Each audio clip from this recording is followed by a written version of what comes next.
بسم اللہ الرحمن الرحیم۔ السلام علیکم ناظرین، میں ہوں ہاشم علی عمرانی۔ ناظرین کرام، تاریخ اسلام کو سمجھنے کے لیے سب سے پہلے اس بات کا جاننا ضروری ہے کہ جزیرۃ العرب میں جو دو اہم ترین سلسلے تھے اس کو بہت سمجھنا ضروری ہے۔ اس میں ایک سلسلہ ہے جس کو شعب کہا جاتا ہے، جو چند قبائل پر مشتمل ہوتا ہے۔ اس میں ایک اہم ترین سلسلہ اس کو عدنانی سلسلہ کہا جاتا ہے، اور ایک اہم ترین سلسلہ اس کو قحطانی سلسلہ کہا جاتا ہے۔ جو عدنانی سلسلہ ہے یہ مکہ اور اطراف مکہ میں یہ عرب موجود ہیں، اور جو قحطانی سلسلہ ہے یہ اہل یمن اور یمن کے افراد کو قحطانی افراد کہا جاتا ہے۔ اور مکہ کے اندر جو سب سے اہم ترین قبیلہ، اس قبیلے کو قریش کہا جاتا ہے، اور یہ عدنانی سلسلے کا اہم ترین قبیلہ شمار ہوتا ہے۔ قریش مکہ کا سب سے بڑا قبیلہ تھا، جس میں 25 طائفے موجود تھے، اور حجاز کا معزز ترین قبیلہ تھا، اور تحولات تاریخ سیاسی اسلام میں سب سے مؤثر قبیلہ تھا، کہ جس کا سب سے زیادہ تاریخ اسلام کے جو تحولات جو اس میں آئے ہیں، جس کا سب سے زیادہ عمل دخل تھا، وہ یہی قبیلہ قریش تھا۔ اگر ہم تاریخ اسلام کے سیاسی پہلو کو دیکھیں، خود نبی خدا صلی اللہ علیہ وآلہ وسلم کا وہ جو سلسلہ، اس کے بعد خلفائے راشدین کا سلسلہ، اور اس کے بعد بنی امیہ اور بنو عباس کا سلسلہ، یہ سب کا سب ان سب کا تعلق قریش سے ہے۔ تو اسی لیے قریش سب سے اہم قبیلہ ہے تاریخ اسلام کو سمجھنے کے لیے۔ ہاں، اور جو ایک رسمی طور پر جو بعد میں ایک اسلامی سیاست میں جس کا عمل دخل رہا ہے، وہ خود حکومت عثمانی ہے، جو قریش کے علاوہ ہے۔ اچھا، اور تحولات تاریخ غیر سیاسی اسلام میں بھی قریش سب سے اہم قبیلہ ہے، جیسا کہ تاریخ فرہنگی، اجتماعی، اقتصادی، اس میں بھی قریش کا قبیلہ سب سے اہم قبیلہ شمار کیا جاتا ہے۔ اور نبی کے دور میں جو سب سے بڑی اور با اثر قدرت تھی وہ خود قریش، اور مثبت اور منفی جو تاثیر رکھنے کی حامل تھی وہ خود یہی قبیلہ قریش تھا۔ پیغمبر خدا صلی اللہ علیہ وآلہ وسلم کی جو زیادہ تر جو جنگیں جو رہی ہیں وہ قریش کے ساتھ ہیں، اور اس کے علاوہ مکی جو زندگی میں جو پیغمبر خدا صلی اللہ علیہ وآلہ وسلم کو جو مشکلات پیش آتی رہی ہیں وہ خود اسی قریش سے پیش آتی رہی ہیں۔ ہاں، اور جو سب سے اہم بات وہ یہ کہ یہ وہ قبیلہ ہے، یہ وہ واحد قبیلہ ہے کہ جس کا قرآن میں بھی ذکر ہوا ہے، اور اس قبیلے کے نام پہ سورہ بھی موجود ہے، سورہ قریش۔ قرآن کی آیت ہے لِإِلَافِ قریش، کہ جس قبیلے کا ذکر ہوا ہے وہ خود یہی قبیلہ ہے۔ اب یہاں پہ یہ دیکھنا ہے کہ یہ جو قریش جو ہے اس کو کیوں کہا جاتا تھا، اس کے بارے میں 3-4 نظریں موجود ہیں، میں اختصار کے ساتھ بیان کروں گا۔ پہلا یہ ہے کہ جو نبی کے 10ویں جد امجد ہیں فہر ابن مالک، یہ ان کا لقب تھا، اور ان کی نسل اور اولاد کو قریشی کہا جاتا تھا۔ اور ایک اور جو نظر ہے وہ یہ بھی پائی جاتی ہے کہ نبی خدا کے 12ویں جد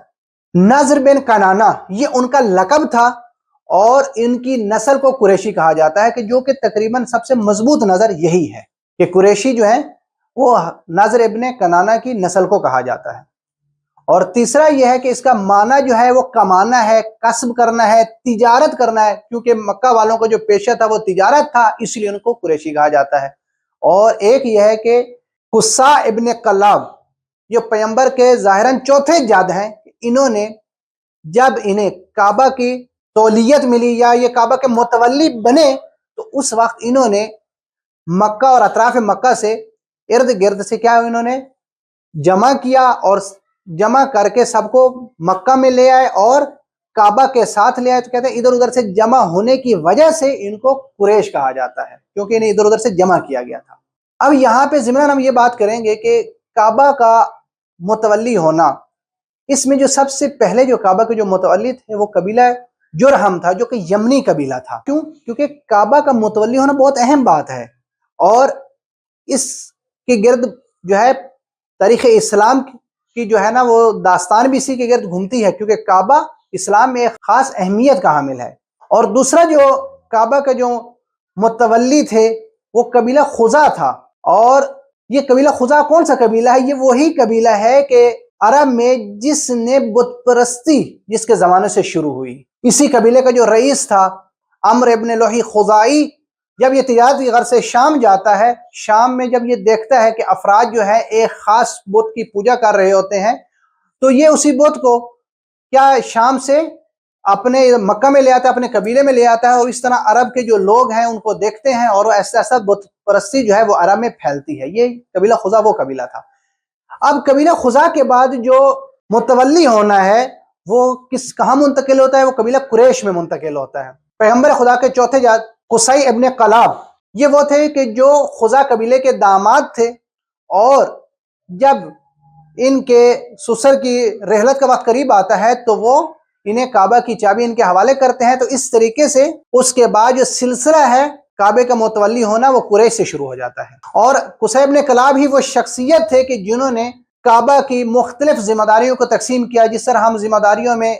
کہا جاتا ہے کہ چاہے اس کی رفادت کی ذمہ داری ہو، یعنی غذا دینے کی، سقایت یعنی پانی پلانے کی ذمہ داری، امارات یعنی امیر سردار ہونے والی ذمہ داری، اور اس طرح لوا پرچم دار جنگ، اور اسی طرح دار و ندوہ کے جو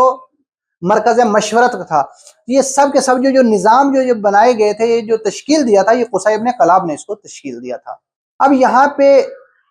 ہم اب قبیلہ قریش جو ہمارا اصل مقصود ہے اس کو دیکھیں گے کہ قریش جو قبیلہ ہے اس کے بھی ساختاری لحاظ سے اس کو جب ہم ڈھانچے دیکھتے ہیں تو تین طرح کے اس میں قبائل موجود ہیں۔ ان میں سے بعض قبائل وہ ہیں کہ جو معزز ترین قریش کے قبائل جن میں سے ان کا شمار ہوتا ہے، ان میں ایک بنی ہاشم قبیلہ ہے، بنی امیہ قبیلہ ہے، اور بنی مخزوم قبیلہ ہے۔ بنی مخزوم وہی قبیلہ کہ جو ابو جہل کا قبیلہ تھا، خالد ابن ولید کا قبیلہ تھا، اور بنی امیہ آپ یقیناً واقف ہوں گے کہ یہ امیر شام ابو سفیان یہ ان لوگوں کا قبیلہ، اور بنی ہاشم وہی قبیلہ کہ جس میں رسول خدا صلی اللہ علیہ وآلہ وسلم تشریف لے آئے، اور حضرت امام علی علیہ السلام کا تعلق بھی اسی بنی ہاشم قبیلے سے تھا۔ اور دوسرا متوسط قبیلہ، متوسط قبیلہ میں بنی اسد کا قبیلہ جو قریش کا شمار ہوتا ہے، اور یہ قریش کا متوسط قبیلہ ہے۔ اور اسی طرح جو اس کی تیسری کیٹیگری بنی گئی وہ ہے ضعیف قبائل قریش سے۔ ان میں مثلا مثال کے طور پہ میں دو قبائل کا نام لینا چاہوں گا۔ ایک بنی تیم قبیلہ ہے جو خلیفہ اول کا قبیلہ تھا، اور دوسرا قبیلہ جو قبیلہ عدی جو کہ خلیفہ دوم کا قبیلہ تھا۔ یہ قریش کے ضعیف قبائل میں ان کا شمار ہوتا ہے۔ اب یہاں پہ یہ دیکھنا ہے کہ معیار کیا ہے کہ کوئی قبیلہ کیسے معزز ہوتا ہے، متوسط ہوتا ہے یا ضعیف قبیلہ، اس کے معیارات کیا ہیں۔ اور اختصار کے ساتھ یہ کہ جو اجتماعی اور معاشرتی جس قبیلے کی حیثیت زیادہ ہوگی وہ معزز قبیلہ شمار ہوتا ہے۔ یہ معیار ہے اس کا معزز ہونے کا۔ دوسرا افرادی قوت کا ان کے پاس موجود ہونا، تیسرا اقتصادی قوت کا ان کے پاس موجود ہونا، اور چوتھا ہے کہ معاشرتی اور فرہنگی حیثیت کا ان کا ہونا۔ یہ وہ معیارات ہیں کہ جو قبیلے کو معزز بناتے ہیں۔ اب یہ کہ قریش جو قبیلہ تھا یہ پیغمبر کی پیغمبری سے پہلے کیسا تھا؟ پیغمبر کی پیغمبری سے پہلے قریش قبیلہ خانہ کعبہ کا متولی تھا۔ یعنی یہ ایسا نہیں ہے کہ جو خانہ کعبہ کا جو متولی ہونا قریش کے پاس جو تھا وہ پیغمبر کے دور سے، یہ پیغمبر کے بعد نہ، بلکہ پیغمبر کے عرض کیا ہے کہ ان کے جو چوتھے جد شمار تھے قصی ابن کلاب، ان کے دور سے قریش کو یہ کعبہ کی متولی ہونا ان کو ملا۔ اور جو دوسرا اہم نقطہ ہے کہ قریش داستان فیل کا ہونا، کہ وہی جو ابرہہ کا لشکر آتا ہے اور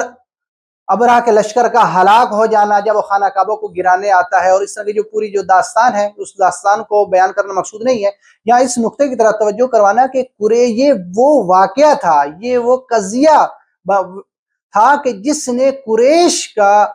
جو مقام ہے اور قریش کی جو حیثیت ہے پورے جزیرۃ العرب میں اس کو نکھار کے رکھ دیا، اور پورے جزیرۃ العرب میں قریش کا قبیلہ اہم ترین قبیلہ بن گیا اس واقعے کی وجہ سے۔ اس کے بعد قریش کو آل اللہ کہا جانے لگا، اہل اللہ کہا جانے لگا،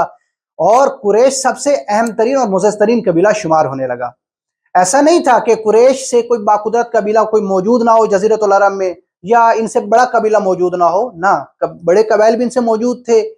اور ان سے جنگجو قبائل بھی ان سے زیادہ موجود تھے، افرادی قوت بھی ان کو زیادہ تھی، اور اقتصادی قوت بھی زیادہ تھی، لیکن اس کے باوجود قریش کو سب سے زیادہ اہمیت حاصل تھی۔ وہ اس واقعے کے بعد جو ہے بیشتر طور پہ قریش کو سب سے زیادہ اہمیت دی جانے لگی، اور اس کے بعد ایک جو نقطہ ہے کہ یعنی یہ وہ سبب بنا کہ جس کی وجہ سے قریش جو ہے بعض اوقات اس سے غلط استفادہ بھی کیا کرتے تھے، کہ جب لوگ انہیں اتنی اہمیت دیا کرتے تھے اور ان کو یہ مقام حاصل تھا، تو اس لیے کہ جب لوگ حج پر آتے تھے تو مثلا یہ کہتے تھے کہ جب لوگ کعبہ کی زیارت کے لیے آتے تھے اور اپنے اعمال بجا لاتے تھے، حج والا معاملہ اس وقت موجود نہیں تھا، یہ اسلام کے احکامات میں سے ہے کہ جو اس طرح اس وقت جو عبادت کی جاتی تھی چاہے طواف کی صورت میں سے جو بھی، تو اس وقت قریش کیا کہتے تھے کہ تم لباس بھی ہم سے خریدو گے اور احرام جو باندھو گے وہ بھی ہم سے لوگے، اور اسی طرح غذا کے بارے میں مختلف طرح کے، یعنی یہ خود ان کے ایک سوء استفادہ تھا۔ بعض اوقات وہ کسی سے اگر تجارت کرتے تھے تو بعض اوقات ان کو اس مال کی صحیح قیمت کا نہ دینا، اس طرح کے یہ مختلف غلط اس سے استفادہ بھی کہ قریش کی جو ایک مقام اور عزت تھی یہ اس سے وہ غلط فائدہ بھی بعض اوقات اٹھایا کرتے تھے۔ یہ قریش وہ قبیلہ ہے کہ جو تاریخ اسلام کو سمجھنے کے لیے جو سب سے اہم ترین قبیلہ شمار ہوتا ہے۔ اسی کے ساتھ میں آپ سے اجازت چاہتا ہوں انشاءاللہ۔ والسلام علیکم ورحمۃ اللہ وبرکاتہ۔